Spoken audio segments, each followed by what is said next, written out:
hevalno hon bexer hatın kanalımın. Selamlar arkadaşlar. Kanalıma hoş geldiniz. Evet, yine yepyeni bir videoyla karşınızdayım. Bugün ne yapacağız arkadaşlar? Bugün kendimizi tanıtacağız. Karşımızdaki arkadaşımızla bir tanışma yapacağız. Sizlerin en çok istediği videolardan bir tanesi bu arkadaşlar. Aslında günlük hayatta işinize yarayabilecek bir sürü cümle öğreneceğiz bu dersimizde. Sizlerin beni can kulağıyla dinlemesini istiyorum arkadaşlar. Ve ben yazarken lütfen sizler de yazın. Ve yazdıklarınızın yanına Türkçelerini yazın. Kelime anlamlarını yazın. Bu şekilde ne şekilde cümle kullandığımızı da öğrenmiş olacaksınız ve unutmayacaksınız arkadaşlar. Ben derse geçeceğim. Geçmeden önce de yine belirteyim. Günlük yaşamda işinize yarayacağı için bu derse lütfen çok hakim olun. Yani Kürtçeyi sıfırdan öğrenenler, hiç bilmeyenler, anlamayanlar bu cümlelerle kendini birçok şekilde tanıtabilir. İsmim bu, soy ismim bu, ben şu işi yapıyorum, buralıyım. Buna benzer cümleleri biz bugün sizlerle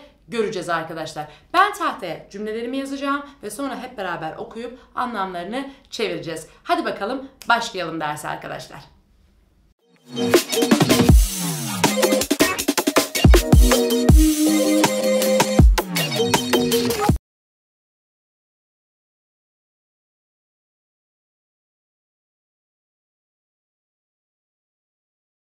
Evet arkadaşlar, işinize yarayabilecek cümleleri ben tahtaya yazdım. Hep beraber bir okuyalım, bir ameliyat edelim. Bakalım ne varmış tahtada.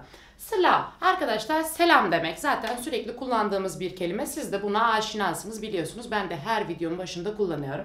Devam edelim. Rojbaş. Daha önceki dersimizde yine görmüştük. Hatırlarsanız beyanibaş, rojbaş, evarbaş, şehbaş. Bunların hepsini zaten sizlere göstermiştim arkadaşlar. Ne oldu? İyi günler. Devam ediyoruz. Burada hem kendini tanıtan bir insan var, hem karşısındaki insana da aynı zamanda bir şeyler soruyor ve birbirlerini de tanıyorlar. Navite çiye. Navite çiye çok duyduğunuz bir cümledir aslında. Senin adın nedir arkadaşlar? Nav zaten isim demek. Te çiye zaten te sen demek. Biz bunu daha önce görmüştük. Navite çiye oldu. Senin adın nedir? Devam ediyorum. Navemin Mizgine. Ben birçok örneği Mizgin üzerinden veriyorum arkadaşlar. Çünkü benim adım Mizgin. Genelde de size verdiğim, anlattığım derslerde hep Mizgin'i kullanıyorum. Navemin Mizgine. Benim adım Mizgin'dir dedim arkadaşlar. Devam ediyorum. Paşnave peçiye. Paşnav soyadı demek arkadaşlar. Soy adı. Paşnav yani paş ismin sonuna gelen, arkasına gelen kelime. Devam ediyorum. Soyadın nedir diye sordu bana.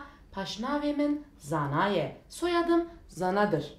Devam ediyoruz. Tu çavayı. Sen nasılsın? Çava zaten nasılsın anlamına geliyor. Birçok insan bunu yine duymuştur arkadaşlar. Ez başım. Spastıkım. Leytu. Ben iyiyim. Teşekkür ediyorum. Bakın spastıkım. Teşekkür etmek. Başım iyiyim demek arkadaşlar. Leytu. Ya sen? Karşısındakine soruyor burada. Devam ediyoruz. Ez başım. Spastıkım. Ben de. Bakın burada de anlamında bu arkadaşlar. Başım zaten iyiyim anlamına geliyor. Spastıkımı az önce söylemiştim. Teşekkür ediyorum anlamına geliyordu. Ben de iyiyim. Teşekkür ederim. Devam ediyoruz. Tu çen saliyi. Arkadaşlar çen kaç demek? Zaten sal aynı zamanda yıl ve yaş anlamına geliyor. Devam edelim. Ne demiş burada? Sen kaç yaşındasın demiş. Es bistu penç salemi. Arkadaşlar daha önceki ders videolarımda size anlatmıştım. Yaş yani 25. Burada neydi? Sayılar kavramı vardı. Siz o sayılardan kaç yaşındaysanız bulabilirsiniz ve bu cümleyi o şekilde kullanabilirsiniz. Es bistu penç salemi. Tu jukuderi. Sen nerelisin? Ez jibetlisime. Arkadaşlar Bitlisli olduğum için ben Bitlisli yazdım. Şimdi devam ediyorum. Buradaki cümlelerimizi bir hep beraber geçelim. Tu lukudere dji. Sen nerede yaşıyorsun? Devam ediyorum. Ez l'amede djin. Arkadaşlar burada ne demiş? Ben Diyarbakır'da yaşıyorum. Siz buradaki kelimenin yerine nerede yaşıyorsanız onu ekleyip kullanabilirsiniz. Ez l'batmane edeceğim. Ez l'bitlisi edeceğim. Ez l'vane edeceğim şeklinde. Tu çıkarıydı ki ez mamosteme. Şimdi tu çıkari, kar iş demek arkadaşlar. Çı hangi, ne anlamında kullanılmış. Sen ne iş yapıyorsun diye soruyor bu cümlede bana. Tu çıkariydi ki sen ne iş yapıyorsun? Ez mamosteme. Le tu ez mamosteme. Ben öğretmenim. Tabi mühendisseniz ez endezyarım diyebilirsiniz. Bakın burada müjdarı kullanmış. Ben doktorum demiş. Devam ediyoruz. Letü ya sen diye. Ezci müjdarım. Arkadaşlar müjdar doktor demek. Ya da bıcış de kullanılıyor arkadaşlar. Bunu da bilmenizde fayda var. Ben de doktorum diye karşısındaki cevap vermiş. Bnasinate kevhaşbum. Seni tanıdığıma mutlu oldum. Bakın memnun olmak, hatırlarsınız Türkçeden tanıştığımızda memnun oldum. Bizde de seni tanıdığıma mutlu oldum gibi bir anlam var burada. Bnasinate kevhaşbum. Devam ediyorum. Ezji kevhaşbum. Karşımdaki insan bana cevabımı verdi. Ben de ezji, ben de kevhaşbum, mutlu oldum, memnun oldum. Devam ediyoruz. Beheviyat hevditine. Beheviya hevditine arkadaşlar, hevi bizde umut anlamına geliyor. Yani görüşmek umuduyla, görüşmek üzere anlamında bir cümle kullanmışız. Bıhatırette.